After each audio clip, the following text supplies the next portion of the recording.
Selamat pagi Bapak Ibu, Shalom. Apa kabarnya Bapak Ibu? Ada sukacita, amin.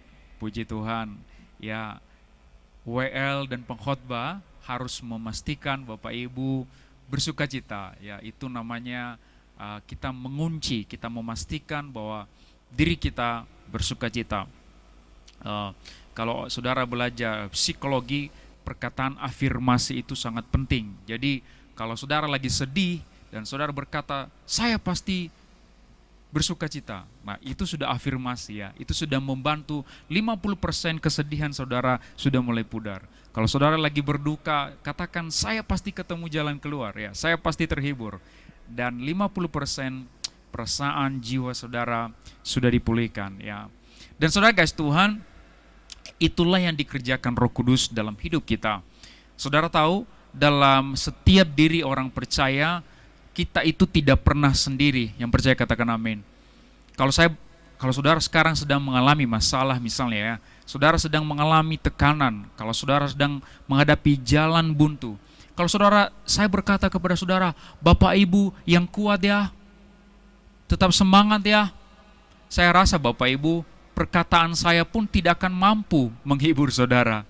Saya berkata tetap kuat ya. Kenapa? Karena kadang-kadang kita itu benar-benar dalam keadaan terpuruk. Masalah kita itu benar-benar hebat. Sehingga perkataan pendeta yang berkata tetap kuat ya, itu pun gak mempan buat kita. Makanya kadang-kadang Bapak Ibu, ketika saya berketemu dengan orang konseling sama saya hal seperti ini, saya tidak hanya sekedar berkata tetap kuat ya, karena seringkali itu gak cukup. Tapi yang mau saya sampaikan kepada saudara adalah ini. Pada waktu saudara menghadapi masalah dalam keadaan terpuruk, saudara tidak pernah sendiri. Amin saudara. Ada seseorang yang sedang menggendong saudara. Dan namanya adalah Yesus. Dan tahukah saudara, yang menggendong saudara itu too strong. Terlalu kuat untuk masalah yang saudara hadapi. Mungkin masalah yang kita hadapi itu seringkali melampaui kekuatan kita. Tapi ingat, tidak pernah melampaui kekuatan Yesus. Dan pada waktu dia menggendong kita, dia pasti menyelesaikan masalah kita. Bukan kita yang menyelesaikan sebenarnya. Kadang-kala Bapak Ibu kita, apa sih jalan keluarnya? Yesus yang memberi jalan keluar. Pencobaan-pencobaan yang kamu alami tidak pernah melampaui kekuatan manusia. Karena pada waktu kamu mengalami pencobaan, Tuhan akan memberi jalan keluar. Jadi yang memberi jalan keluar itu bukan kekuatan kita, bukan keahlian kita, bukan profesionalitas kita, bukan doa-doa kita, bukan kekudusan kita. Yang memberi jalan keluar adalah Yesus sendiri yang berkasih karunia kepada kita. Nah saudara guys, Tuhan itulah yang sebenarnya merupakan pekerjaan roh di dalam kita, sehingga kita itu tidak pernah merasa sendiri. Bahkan sekalipun seluruh dunia meninggalkan kita, pernah gak saudara merasa kayaknya dunia itu menolak saudara gitu? Saudara, bahkan anak, orang tua, abang, adik, family, orang yang pernah kita tolong, kayaknya semua menolak kita gitu loh. Dulu waktu kita misalnya lagi happy-happynya, semua pura-pura jadi saudara kita gitu loh. Sama kayak misalnya kalau di Nias itu ada anggota DPR misalnya contoh, itu tiap hari ada yang datang ke rumahnya Pak, dan semua mengaku saudara. Nanti saya saudara dari bapak, dari keturunan ini gitu, dia ceritakan gitu, entah dari mana gitu ya istilahnya, tapi pokoknya saya saudara bapak. Kenapa? Karena kita kalau di kampung itu kita bangga kalau punya saudara anggota DPR ya.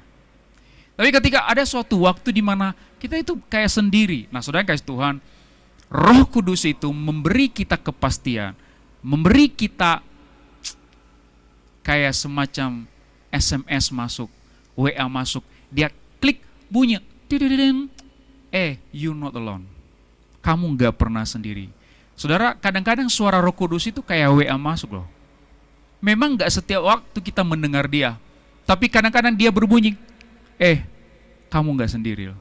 Dan pada waktu gitu, kita dikuatkan kembali. Bukan oleh karena kita terlalu kuat untuk itu, tapi karena kita dikuatkan. Amin saudara kasih Tuhan. Nah itulah yang mau kita belajar pada hari ini. Dari Roma pasal 8. Roma pasal 8, Kita akan baca dari ayat 1 pada ibadah pagi hari ini, karena kebetulan hari ini saya khotbah 2 kali, maka ibadah yang pertama saya akan menjelaskan hak-hak orang percaya di dalam Roh Kudus, di dalam Roh. Apa sih hak-hak kita? Ketika kita menerima Roh Kudus itu, apa hak yang kita peroleh?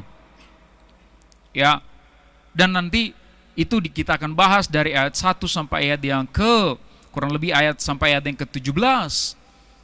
Dan kemudian nanti di ibadah siang saya akan menyampaikan tentang harta warisan.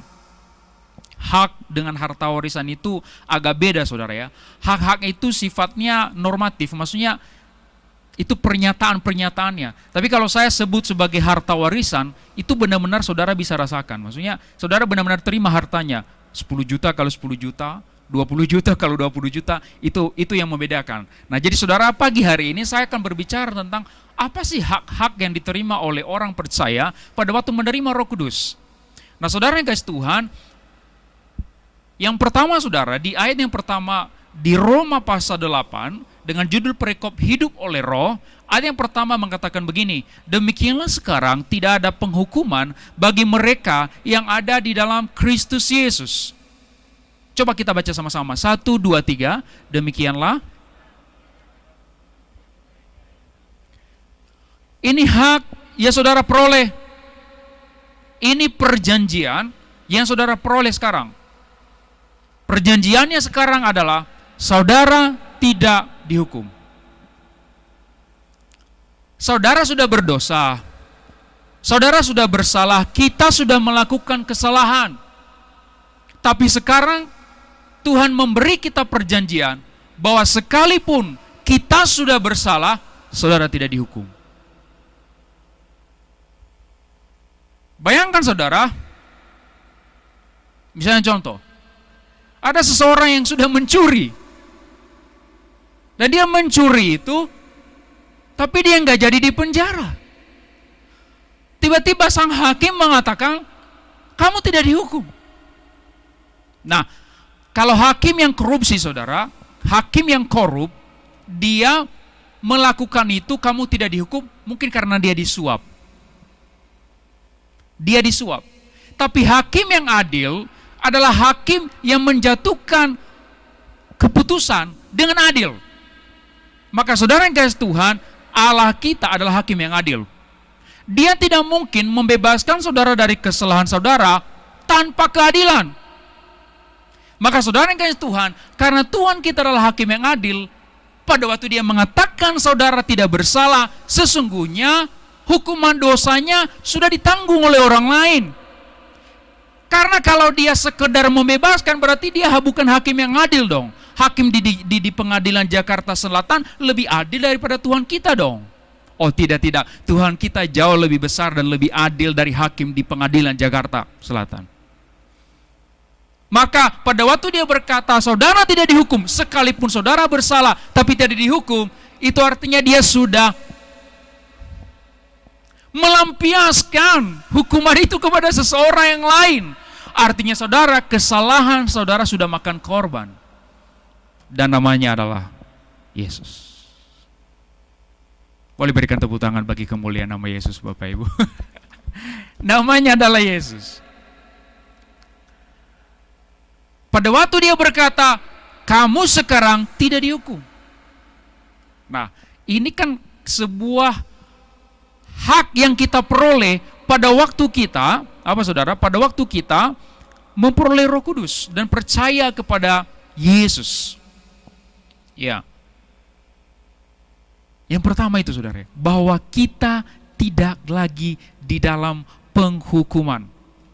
Tidak ada penghukuman bagi saudara. Ya, perhatikan di sini, Paulus tidak berkata tidak ada tuduhan melawan mereka. Ya, Paulus tidak mengatakan itu. Karena memang ada tuduhan. Kita kan sudah bersalah, sudah pasti ada tuduhan. Tetapi yang dikatakan oleh firman Tuhan adalah tidak ada penghukuman. Oleh karena apa? Oleh karena salib.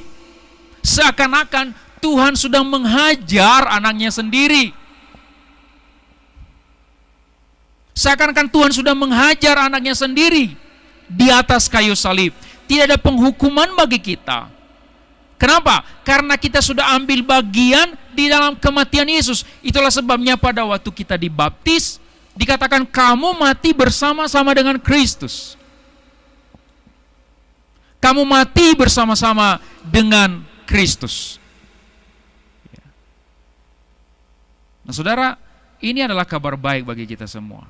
Nah pertanyaannya begini, siapa yang memberi kita jaminan bahwa kita sudah tidak dihukum? Ayat yang kedua menjelaskannya Bapak Ibu. Roh yang memberi hidup telah memerdekakan kamu di dalam Kristus dari hukum dosa dan hukum maut. Perhatikan saudara, Roh Kudus itu memerdekakan kita bukan hanya dari maut. Saudara tahu, saudara tidak hanya dibebaskan dari neraka. Neraka itu adalah hukum maut. Ayat yang kedua jelas mengatakan kita itu bebas dari hukum dosa dan hukum maut. Kita dibebaskan dari neraka, tapi ada yang lebih mula-mula, ada yang lebih pertama dari hukum dosa. Apa sih hukum dosa itu?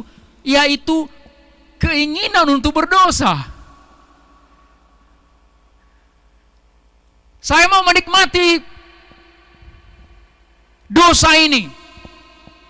Kita kan, saudara, kalau saudara baca Roma pasal yang ke-7, ini kan Roma pasal 8, saudara ya. Roma pasal yang ke-7, Paulus itu mengalami pergumulan loh. Seorang rasul yang hebat, dia mengalami pergumulan. Pergumulannya di pasal 7 apa saudara? Dia pengen berbuat baik, tapi nggak bisa. Sampai dia berkata, aku tidak melakukan apa yang ku kehendaki. Sering ya saudara mengalami itu? Kita pengen berbuat yang benar, tapi sepertinya kita nggak bisa gitu loh. Dan saya sendiri sering bergumul dengan itu. Ada seorang mahasiswa bertanya kepada saya, Pak, gimana saya supaya bisa lepas dari pornografi, dari film porno? Sekarang kan dia berkata film porno itu Pak, itu segampang membeli permen di warung gitu loh. Kapan aja saya mau nonton, saya bisa lihat di HP saya gitu. Saya berkata, kamu sudah berdoa? Pak, itu bukan, mungkin tiap hari kali, saya doakan supaya saya lepas dari nonton film porno ini. Tapi saya pengen gak mau nonton film porno, tapi saya jatuh lagi. Lah saudara, kalau saudara berkata, sepertinya saya paling orang berdosa di dunia ya. Kayaknya cuma saya deh yang begini. No, you not wrong. Setiap kita di ruangan ini punya dosa tertentu dengan pergumulan seperti itu. Dari mana saya tahu? Loh, Paulus sendiri ngalamin.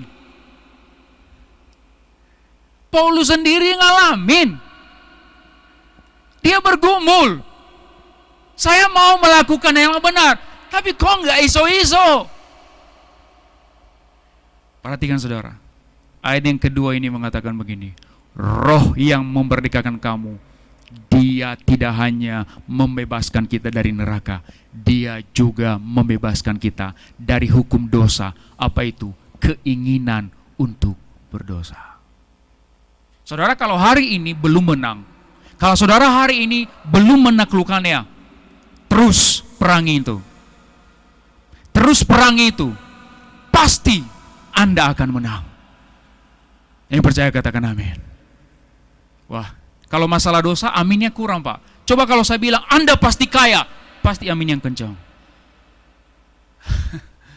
Tapi kalau saya berkata Anda pasti menang, bebas dari dosa, saudara berkata kalau saya bilang amin, seakan-akan ada dosa yang tertentu yang besar banget. Nanti kedengaran kiri kanan gitu ya. Nanti ketahuan lagi ada dosa tertentu. No, jangan malu mengakui kelemahan saudara.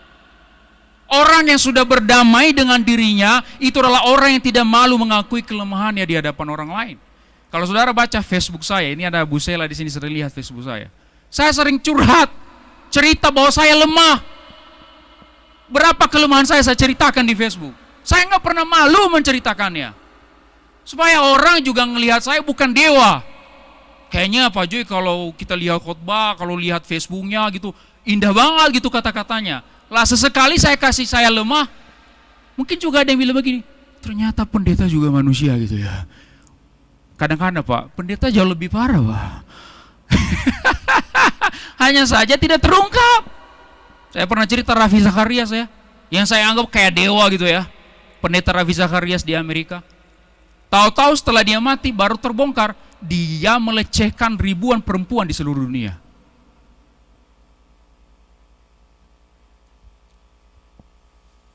Saudara kasih Tuhan. Tapi ini jaminan roh. Ini jaminan firman Tuhan. Kita itu tidak hanya dibebaskan dari neraka.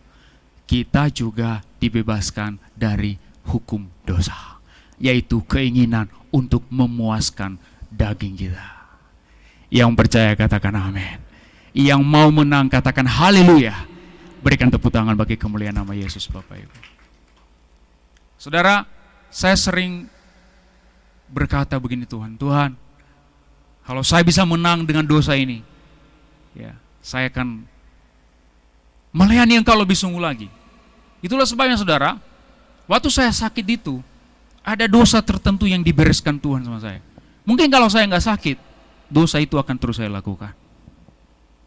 Jadi waktu saya sakit, dibereskan. Itulah sebabnya setelah saya sakit, saya sudah komitmen, pelayanan lebih sungguh. Dulu di Instagram orang DM saya sering cuekin. Sekarang tiap hari itu di Facebook, tiap jam saya balas-balasin, saya chat, saya balas-balasin semua. Ya kadang-kadang di kampus juga lagi ngajar, oke nanti saya balas-balasin semua. Saya doakan mereka. Ada beberapa artis saudara.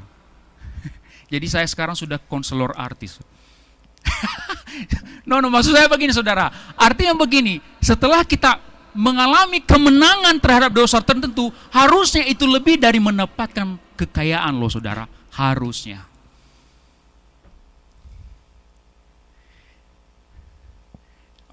Ada orang tertentu ayo pelayanan, nanti Pak, kalau proyek itu goal, saya pasti pelayanan Pak.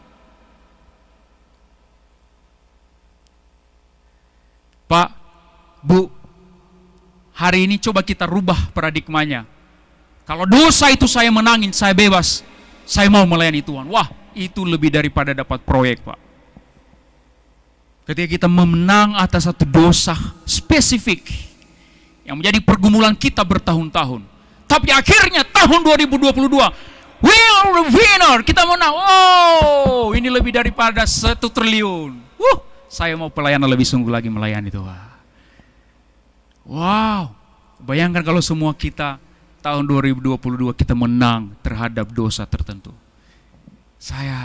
Kita akan melihat gereja ini penuh dengan orang-orang yang bersemangat melayani Tuhan. Kadang-kadang Bapak Ibu, kalau kita komitmen, kalau saya dapat proyek itu saya mau melayani Tuhan. Yang terjadi, 80% yang terjadi setelah dapat proyek, lebih sibuk sama proyek apa? Jadi, gak bisa jaminan yang kayak gitu, gak bisa. Ya. Tapi kalau Anda menang melawan dosa, Anda menang melawan hukum dosa, Anda tidak terikat lagi pada kesibukan terhadap dosa, Anda mulai terikat pada kesibukan menyenangkan hati Tuhan. Itu bedanya saudara. Itu bedanya. Ayat yang ketiga, sebab apa yang tidak mungkin dilakukan oleh hukum Taurat karena tak berdaya oleh daging telah dilakukan oleh Allah. Dengan jalan mengutus anaknya sendiri dalam daging yang serupa dengan daging yang dikuasai dosa karena dosa, ia telah menjatuhkan hukuman atas dosa di dalam daging. Daging kita itu pengennya begini loh saudara, Pak, kalau semakin banyak peraturan, maka kami pasti semakin kudus. Kasih tahu kami dong, apa peraturannya? Oh, jangan begini. Oh, jangan begini. Oh, jangan begini. Lakukan ini, lakukan itu. Daging kita pengennya kayak gitu loh saudara. Tapi kebanyakan apa yang diinginkan oleh daging kita, pada akhirnya kita gagal melakukannya. Ada banyak orang saya lihat ngotot-ngototan pengen suatu jabatan, rebut jabatan, sampai dia merancang bagaimana supaya seluruh rancangannya itu, keinginannya jadi pejabat itu, menguasai pucuk pimpinan itu, untuk menurunkan, menjatuhkan pimpinan yang ada, dia rancang sedemikian rupa. Sampai akhirnya dia bisa, sampai di pucuk pimpinan. Setelah jadi pimpinan, nggak bisa ngapa-ngapain. Saya sudah melihat banyak yang seperti itu. Keinginan dagingnya itu pengen, tapi setelah sampai, nggak bisa ngapa-ngapain. Lemah, cemen. Makanya saudara jangan ambisi punya jabatan, bentuk dulu, siapkan dulu karakter dan mental kita. Nanti dengan jalannya Tuhan sendiri yang akan mengangkat kita. Saudara tidak perlu obsesi ambisi pada suatu jabatan. Kalau Tuhan sudah mengangkat, dia mengangkatnya semudah membalikan telapak tangan. Dari mana saya tahu? Yusuf seorang narapidana, tiba-tiba besoknya jadi Perdana Menteri. Semudah membalikan telapak tangan kan? Kenapa? Karena Yusuf sudah disiapkan karakternya. Maka saudara yang kasih Tuhan, saudara itu jangan ambisi pada suatu jabatan. Kalau saudara sudah siap, saudara pasti diangkat. Saya tidak pernah ambisi, saya pengen punya penggembalaan seperti ini, saya pengen punya pelayanan seperti ini. Pokoknya intinya saya begini saudara, kalau saya pelayanan, saya diundang kemana, saya diundang kesempatan khotbah, saya berikan khotbah terbaik. Itu prinsip saya. Misalnya saya diundang kemana, di situ saya berikan khotbah terbaik. Saya diundang lagi atau tidak, itu urusan mereka. Karena saya nggak punya ambisi untuk diundang terus. Itu urusan mereka. Karena kalau Tuhan mengizinkan saya melayani terus di situ, maka saya akan terus pelayanan di situ. Jadi kita itu, begini saudara, daging kita itu banyak keinginannya loh. Kita itu pengen memuaskan daging.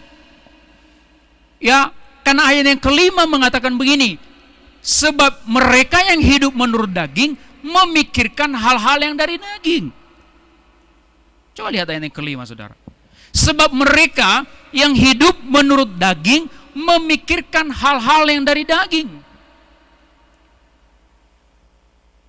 Kalau saudara mau tahu apa sih karakter asli saya, apa sih jati diri saya yang sebenarnya, saudara bisa tahu jati diri saudara sebenarnya itu melalui apa? Saudara paling banyak memikirkan apa? Karena orang yang hidup dalam daging memikirkan hal-hal yang bersifat dari daging. Ya. Kita itu pengen muasin daging kita, mau ini, mau itu, mau ini, mau itu. Daging begitu sifatnya saudara. Daging itu nggak pernah puas. Daging itu nggak pernah puas.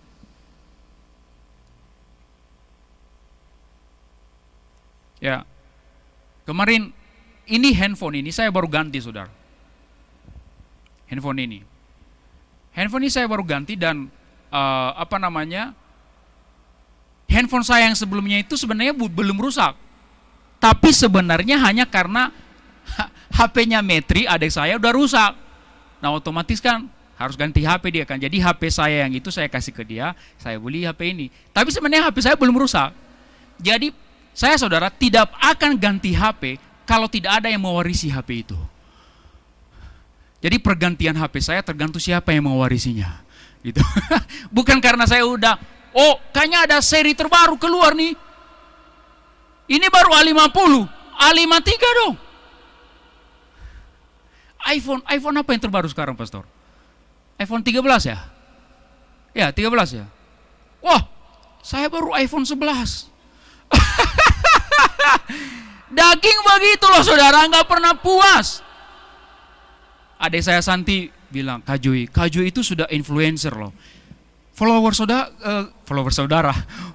Kak Joy di Instagram itu udah 16.000. Kak Joy itu udah influencer. HP-nya harus bagus. Sejenak saya bilang, iya juga ya. Tapi saya kembali, oke. Saya nggak ingin membiasakan melatih daging saya kasih makan itu loh. Saya bersyukur Bapak Saudara. Saya bukan berarti begini loh. Saya nggak punya keinginan. Saya punya keinginan. Saya manusia. Tapi saya selalu melatih diri saya untuk tidak terus-menerus memuaskan daging itu, terutama dalam bersifat materi. Supaya apa saudara? Supaya apa? Ayat yang kelima begini, mereka yang hidup menurut roh memikirkan hal-hal yang dari roh. Orang yang sudah dipenuhi Roh Kudus, orang yang sudah dibaharui Roh Kudus, orang yang sudah dibebaskan dari penghukuman, salah satu tanda-tandanya bahwa kita sudah dibebaskan dan sudah dipenuhi adalah kita memikirkan hal-hal yang bersifat dari Roh Kudus. Perhatikan, Amsal mengatakan begini, apa yang dipikirkan orang, itulah dia sebenarnya. Saya lupa ayat yang di mana, tapi ada ayat Amsal yang mengatakan itu. Apa yang dipikirkan orang, itulah dia sebenarnya. Jadi apa yang kita pikirkan, apa yang kita inginkan, itulah kita sebenarnya. Ya, itulah kita sebenarnya. Dan ini berbahaya, keinginan daging berbahaya. Kenapa saudara? Ayat yang ke-6 menjelaskannya. Karena keinginan daging adalah maut. Wah, bahaya. Keinginan daging adalah maut. Tetapi keinginan roh adalah hidup dan damai sejahtera. Beberapa minggu yang lalu saya taruh di Facebook hasil penelitian saudara, orang Indonesia mengeluarkan uang lebih banyak untuk beli rokok daripada beli beras. Mungkin saudara kaget ya, tapi itu hasil penelitian. Orang Indonesia mengeluarkan uang untuk beli rokok daripada beli beras. Saya kaget loh waktu pertama baca itu.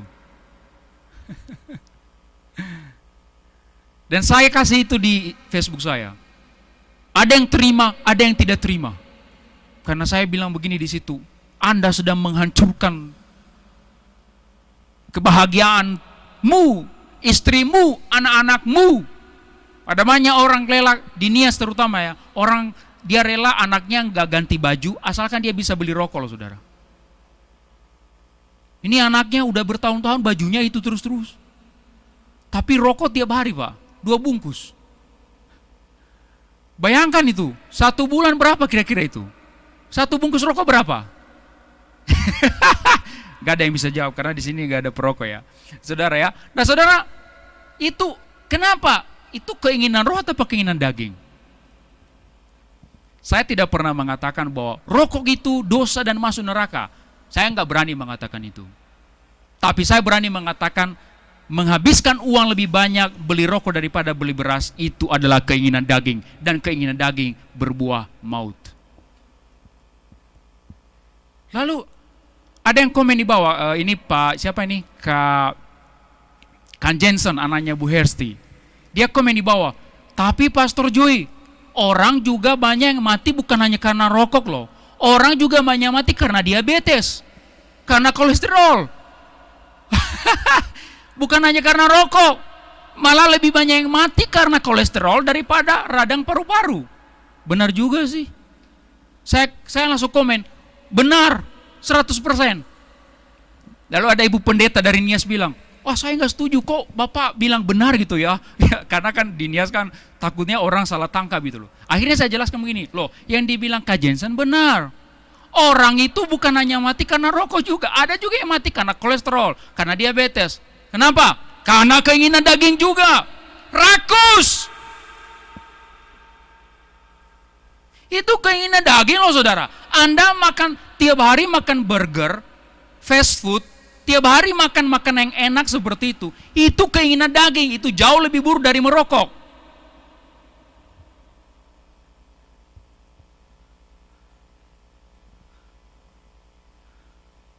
Saudara, kalau orang Nias tiap hari makan daging babi, itu jauh lebih buruk dari merokok.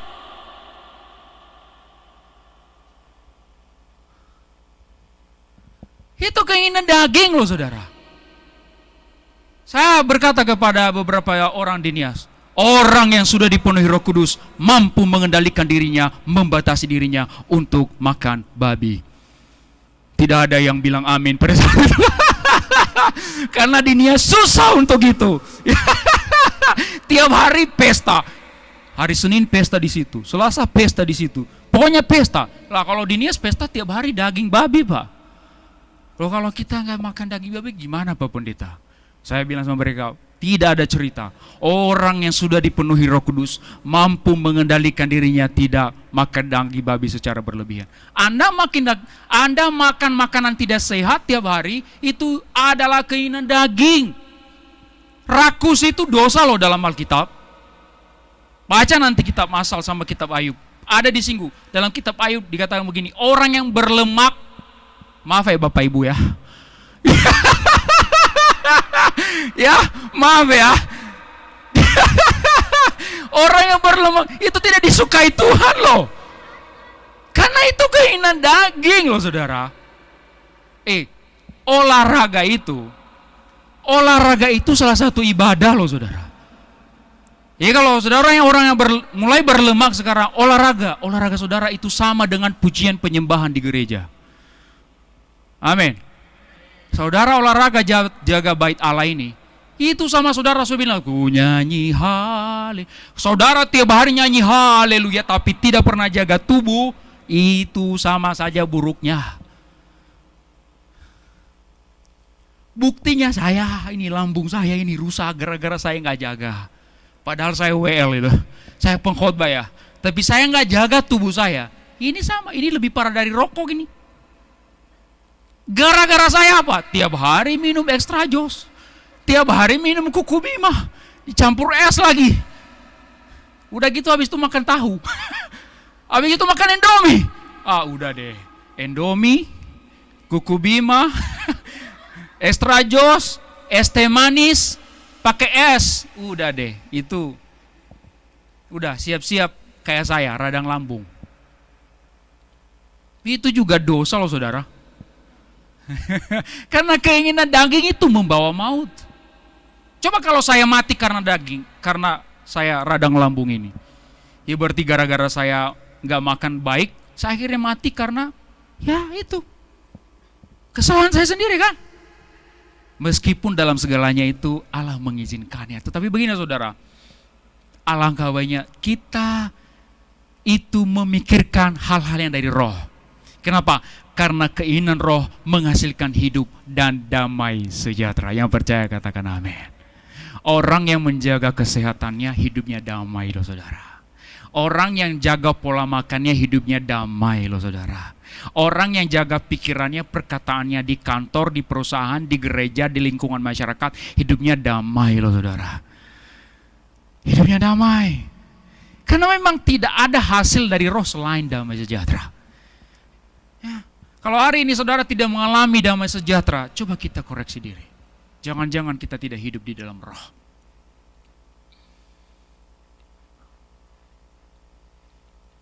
Ayat yang ke-10 mengatakan begini, tetapi jika Kristus ada di dalam kamu, maka tubuh memang mati karena dosa, tetapi roh adalah kehidupan oleh karena kebenaran. Daging kita ini memang harus mati suatu hari. Bu Gembala, dagingnya sudah mati. Pak Andi Hamdani, dagingnya sudah mati. Tapi hari ini rohnya hidup. Ada satu kali Yesus berkata kepada murid-muridnya, Allah Bapa di surga adalah Allah yang hidup. Allah Abraham, Ishak dan Yakub. Kalau kita berpikir, loh Abraham, Ishak dan Yakub kan udah mati. Kenapa Yesus bilang Allah Abraham, Ishak dan Yakub itu hidup, sementara Abraham, Ishak dan Yakub sudah mati? Itu membuktikan bahwa rohnya, jiwanya Abraham, Ishak dan Yakub masih hidup di surga. Itulah sebabnya Yesus berkata, Allahnya Abraham, Ishak dan Yakub adalah Allah orang hidup. Coba saudara teliti itu. Yesus berkata Abraham, Ishak dan Yakub orang hidup loh, padahal mereka udah mati. Itu membuktikan kepada kita saudara, Pak Andi Hamdani, Ibu Gembala, tubuhnya sudah mati, tapi hidup di surga. Rohnya di surga, jiwanya di surga, dan mereka hidup di sana. Mereka tidak mati di sana, mereka bukan hantu di sana, mereka benar-benar hidup di sana. Orang tua kita, anak-anak kita yang sudah mati secara daging, rohnya hidup loh saudara. Karena yang memberi hidup itu bukan daging, tapi roh.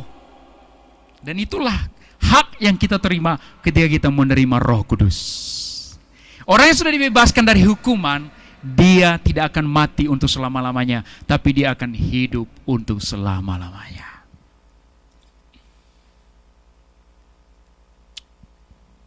Yang kedua, saudara guys Tuhan. Yang pertama tadi, hak yang kita terima ketika kita menerima Roh Allah.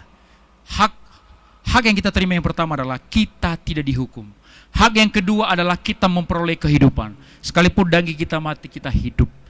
Yang ketiga, saudara guys Tuhan. Yang ketiga, ayat yang ke-14 mengatakan begini. Semua orang yang dipimpin Roh Allah adalah anak Allah. Orang yang sudah dipenuhi Roh Kudus memperoleh hak menjadi anak Allah. Berarti kalau kita menjadi anak Allah, kita akan memperoleh warisan dari Bapa kita. Itulah sebab ayat yang ke-15 berkata begini, sebab kamu tidak menerima roh perbudakan yang membuat kamu menjadi takut lagi, tetapi kamu telah menerima roh yang menjadikan kamu anak Allah. Oleh roh itu kita berseru, ya Aba, ya Bapa. Kita bisa berseru kepada Allah yang Maha Kudus itu berkata, Papa, Papa, Ayah, begitu dekat. Kita tidak diperbudak. Kita tidak lagi menerima roh perbudakan. Mungkin saudara berkata begini, tapi Pak, di ayat yang lain mengatakan kita ini hamba Tuhan, hamba Allah. Saudara, ketika kita dikatakan oleh firman Tuhan sebagai hamba Allah, itu dalam konteks pelayanan. Pada waktu saudara melayani, saudara adalah hamba. Jangan mengklaim upah apapun. Jangan pasang tarif maksudnya. Pak Gembala, saya mau sih pengerja di gereja. Tapi saya mau dikasih segini, jangan contoh. Saya nggak pernah minta Om ya. Ya saudara, puji Tuhan, kalau saudara melayani Tuhan, itu nggak mental karyawan gitu maksudnya. Kita harus mentalnya mental budak. Pada waktu pelayanan itu mentalnya mental budak. Harus mental budak. Saya nggak punya hak apa-apa. Saya hanya melayani. Mau Tuhan balaskan, itu urusan Tuhan. Tapi pada waktu kita menemui Bapa, berdoa, menghadap hadiratnya, jangan punya mental hamba lagi. Apa mental yang harus kita miliki? Mental anak. Mental anak. Kita tuh menghadap, oh ya Aba, ya Bapa. Saudara tidak perlu lagi berkata, dan kepada yang terhormat, Allah yang Maha Kuasa dan Maha Kudus. Dan yang terhormat di sebelah kanan, Yesus Kristus, penebus dan pembela kami. Dan yang ketiga, yang terhormat, Roh Kudus yang sudah menghibur kami. Dan seluruh malaikat di surga. Terimalah hormat saya. Shalom. Loh saudara, nggak begitu lagi saudara. Para saudara menghadap Tuhan itu nggak perlu lagi protokol seperti itu. Saudara bilang, ya Aba, ya Bapa. Saudara mau menangis, rengeh-rengeh, Tuhan, begitu banyak masalah ini Tuhan, nggak sanggup lagi Tuhan. Nggak apa-apa, di hadapan Tuhan begitu. Yang penting jangan di depan Pak Gembala ya, itu juga terlalu lebay ya. Ya, di hadapan Tuhan nggak apa-apa. Saya sering begitu, Tuhan. Kayaknya ini udah mau mati Tuhan ya. Itu waktu saya sakit itu, kayaknya ini udah mau mati ya. Tuhan, masih hidup nggak sih ini gitu kan? Nggak apa-apa. Kalau sama Tuhan, kok dia ayah kita, kok dia bapak kita kok. Tapi kalau sama Pak Gembala sih nggak pernah gitu saya. Yang penting saya bilang Pak Gembala, doakan saya Om. Impartasi urapan, impartasikan Om. Ya. Tapi kalau di hadapan Babe di surga, saya jauh lebih cengeng saudara. Saya nggak tahu nih saudara. Tapi jadi kadang-kadang kita itu kayak orang Kristen itu kayak, oh tidak boleh, saya nggak boleh cengeng. Saya orang Kristen dewasa. Saya bilang ini orang Kristen sombong. Orang Kristen dewasa adalah orang Kristen yang tidak malu mengakui kelemahannya di hadapan Tuhan. Dia nggak malu. Dia seperti anak kecil di hadapan Tuhan. Tuhan, ini berat Tuhan. Gimana ini Tuhan? Gimana ini? Gak apa-apa. Dia Bapa kita.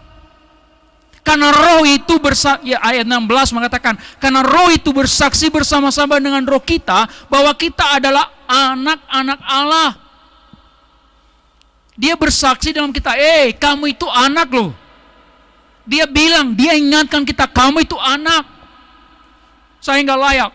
Saya sudah berdosa. Saya sudah berdosa. Roh Kudus ingatkan lagi, kamu itu anak.